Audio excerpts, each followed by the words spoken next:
Welcome students, आप सभी का हार्दिक अभिनंदन। आज हम कक्षा 12 राजनीति विज्ञान की स्वतंत्र भारत में राजनीति पुस्तक का पहला पाठ राष्ट्र निर्माण की चुनौतियां पढ़ेंगे। 14-15 अगस्त 1947 की मध्य रात्रि को हिंदुस्तान आज़ाद हुआ। भारत के प्रधानमंत्री जवाहरलाल नेहरू ने रात को संविधान सभा के विशेष सत्र को संबोधित किया।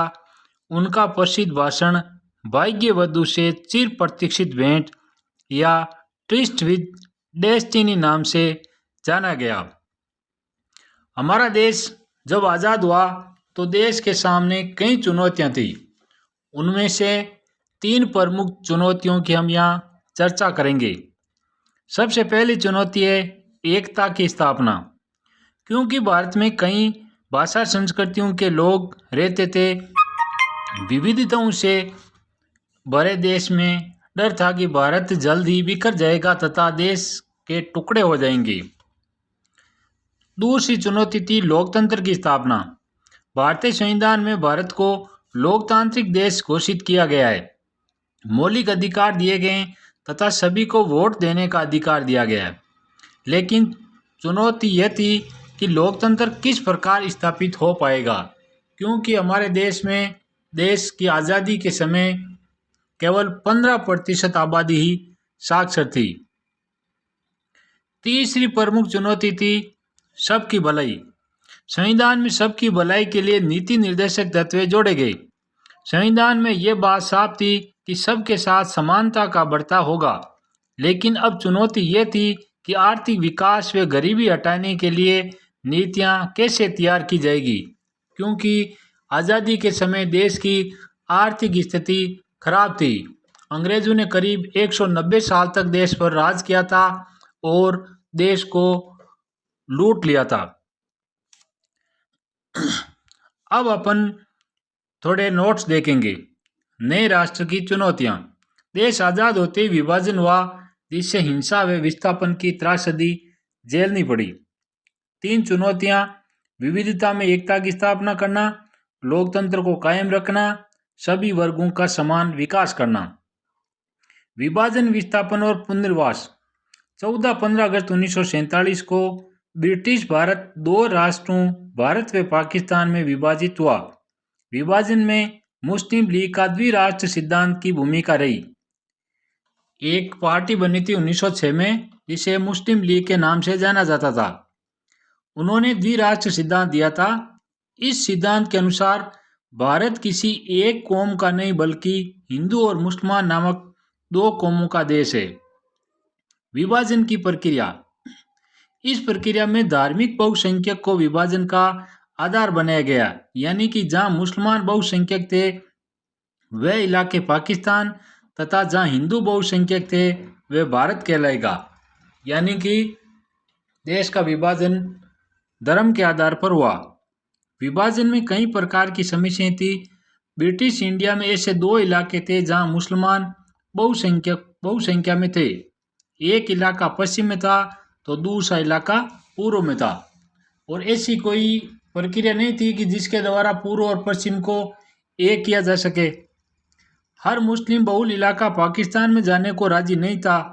खान अब्दुल गफ्फार खां, जिन्हें सीमांत गांधी के नाम से जानते हैं, वो द्विराष्ट्र सिद्धांत के खिलाफ थे।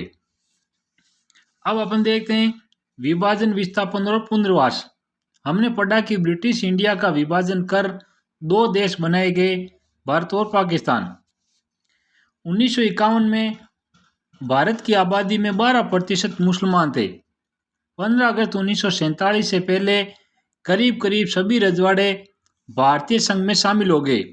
रजवाड़ों के शासकों ने भारतीय संघ में विलय के एक सहमति पत्र पर हस्ताक्षर किए थे।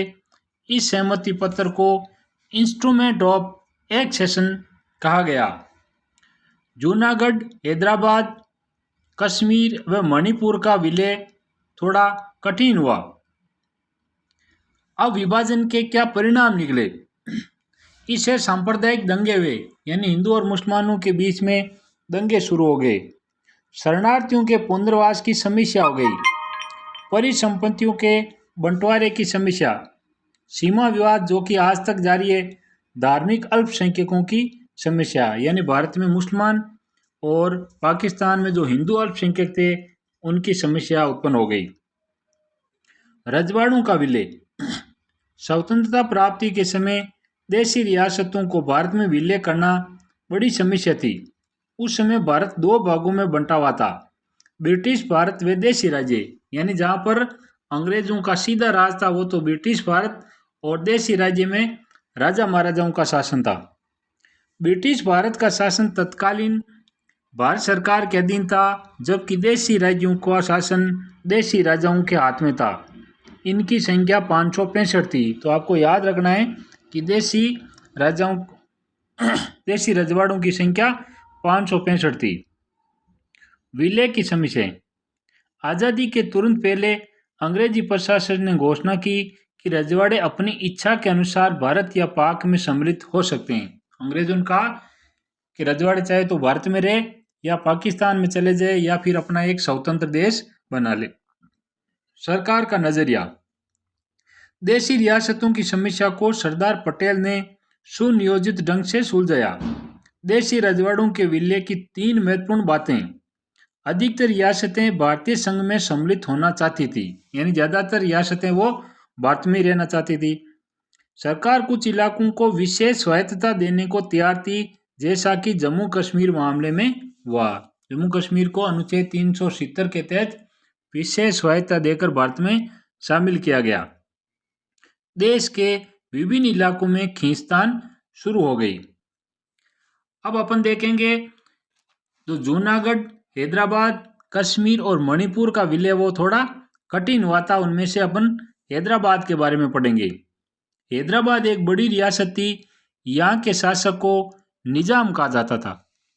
निजाम ने 1947 के नवंबर में भारत के साथ यथास्थिति बहाल का समझौता किया, जो 1 साल के लिए था, यानी वो यथास्थिति रहना चाहते थे। भारत और पाकिस्तान किसी में भी शामिल नहीं होना चाहते थे। इसी दौरान वहां की जनता ने आंदोलन शुरू कर दिया। तेलंगाना के किसान निजाम से दुखी थे। आंदोलन को देख निजाम ने अर्धसैनिक बल भेजा, जिसे रजाकार कहते हैं। तो आपको याद रखना है कि रजाकार किसे कहते हैं। जो निजाम का अर्धसैनिक बल था उसे रजाकार कहते हैं।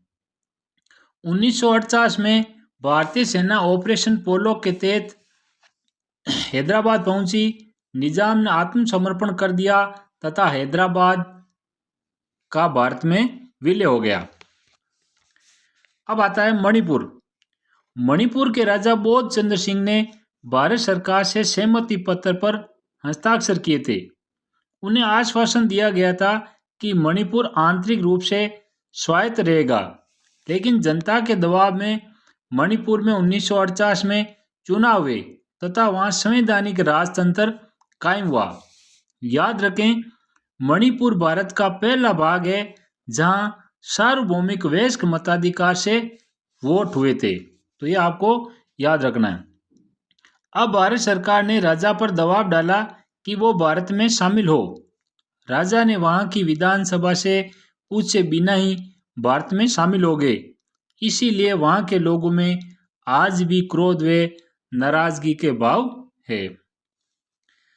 15 अगस्त 1947 से पहले जूनागढ़, हैदराबाद, कश्मीर, मणिपुर को छोड़कर अन्य रियासतों का भारत में विलय हो गया। सितंबर 1948 में हैदराबाद के निजाम ने आत्मसमर्पण कर दिया।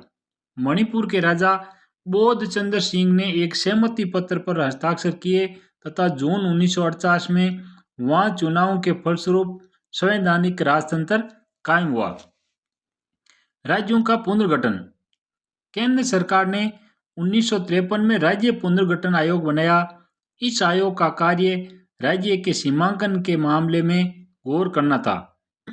इस आयोग की रिपोर्ट पर 1956 में राज्य पुनर्गठन अधिनियम पास हुआ। इस अधिनियम के आधार पर 14 राज्य तथा 6 केंद्र शासित प्रदेश बनाए गए। राज्यों का पुनर्गठन का आधार भाषा को बनाया गया। अब अपन राज्यों का पुनर्गठन के बारे में पढ़ रहे हैं। 1920 में कांग्रेस का नागपुर में अधिवेशन हुआ। इसमें यह बात तय हुई कि देश आज़ाद होने के बाद भाषा के आधार पर राज्य बनेंगे। तो ये आपको याद रखना है। कांग्रेस का 1920 में अधिवेशन हुआ था नागपुर में, और उसी समय ये बात कह दी गई थी कि जब देश आज़ाद हो जाएगा तो भाषा के आधार पर राज्य बना देंगे। लेकिन देश आज़ाद होने के बाद हमारे नेताओं ने सोचा कि अगर भाषा के आधार पर राज्य बनाए तो देश टूट सकता है, इसलिए इस मसले को स्थगित कर दिया गया। देश के कई भाग भाषा के आधार पर अलग होना चाहते थे। सबसे पहले पुराने मद्रास प्रांत के तेलुगु भाषी क्षेत्र में विद्रोह हुआ।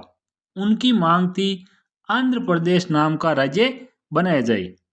केंद्र सरकार दुविधा में थी, तभी कांग्रेस के नेता पोटी श्रीरामुलु भूख हड़ताल पर बैठ गए। 56 दिनों की भूख हड़ताल से उनकी मौत हो गई, जिससे आंध्र प्रदेश में हिंसक प्रदर्शन हुए। आखिरकार 1952 में प्रधानमंत्री ने आंध्र प्रदेश नाम का नया राज्य बनाने की घोषणा कर दी, जो भाषा के आधार पर बना देश का पहला राज्य था। तो आपको याद रखना है, भाषा के आधार पर पहला राज्य आंध्र प्रदेश बना था। आंध्र प्रदेश के गठन से देश में और कई क्षेत्रों में भाषा के आधार पर राज्य बनाने की मांग शुरू हो गई। अंत में बाध्य होकर केंद्र सरकार को 1953 में राज्य पुनर्गठन आयोग बनाना पड़ा। इस आयोग ने 1956 में रिपोर्ट दी तथा देश में 14 राज्य व 6 केंद्र शासित प्रदेश बनाए गए। फिर 1960 में महाराष्ट्र गुजरात राज्य बने, जहां पहले बम्बई नाम का राज्य था। 1963 में नागालैंड राज्य बना। 1966 में पंजाब से अलग होकर हरियाणा व हिमाचल प्रदेश राज्य बने। 1972 में मेघालय, मणिपुर, त्रिपुरा नाम के राज्य बने। 1987 में मिजोरम, अरुणाचल प्रदेश राज्य बने। सन 2000 में छत्तीसगढ़, उत्तराखंड, झारखंड राज्य बने। 2 जून 2014 को नया राज्य तेलंगाना बना। इस प्रकार आज भारत में कुल 28 राज्य व 8 केंद्र शासित प्रदेश है।